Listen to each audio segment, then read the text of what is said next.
Hi అండి. గత 3 వారాల నుంచి ఎలక్షన్ హడావుడిలో పడి ఈ పక్కకి వెళ్ళడమే మానేసాము.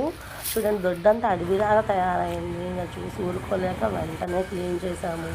ఇది ఆ పక్కనే ఉన్న నారింజ చెట్టు అండి. అబ్బా! ఎన్ని కాయలంటే నారింజ కాయలు అసలు కమలాల్లాగా మిలమిలా మెరిసిపోతున్నాయి ఆ సూర్యకాంతిలో. అసలు చూస్తుంటే కమలాలా ఇవి నారింజ అన్నట్టున్నాయండి. రెండిటికి ఏమాత్రం తేడా లేదండి. పక్క పక్కనే పెట్టామంటే మామూలుగా అయితే కమలాలో నారింజో గుర్తుపట్టలేమండి. ఆ వెయిట్ని చూసి మాత్రమే గుర్తుపట్టగలము. అంత అందంగా తయారైపోయాయి. మేము ఆ పక్కకి వెళ్ళకపోవడం వల్ల తయారయ్యాయో తెలియదు కానీ అసలు ఆ పక్కన నెల రోజుల నుంచి అసలు చూడనే లేదు ఆ చెట్టు ఎలా ఉందని కూడా. అయితే అంత అందంగా తయారైపోయాయి. అసలు చూస్తుంటే వదలబుద్ధి కాలేదు. అసలు చెట్టు అలానే చూడాలనిపించింది. ఇంకా ఏముంది, గబగబా కాయలు కోసేసాము.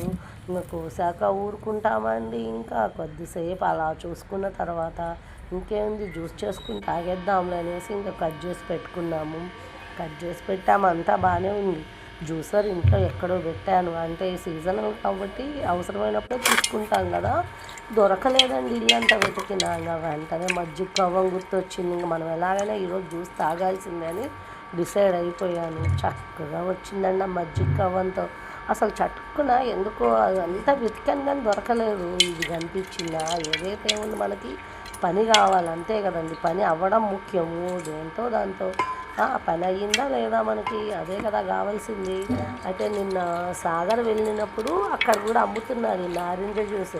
ఎంత అంటే గ్లాస్ 20 అన్నారు. డజన్ కాయలు కొంటే 150 రూపాయలు అంటండి.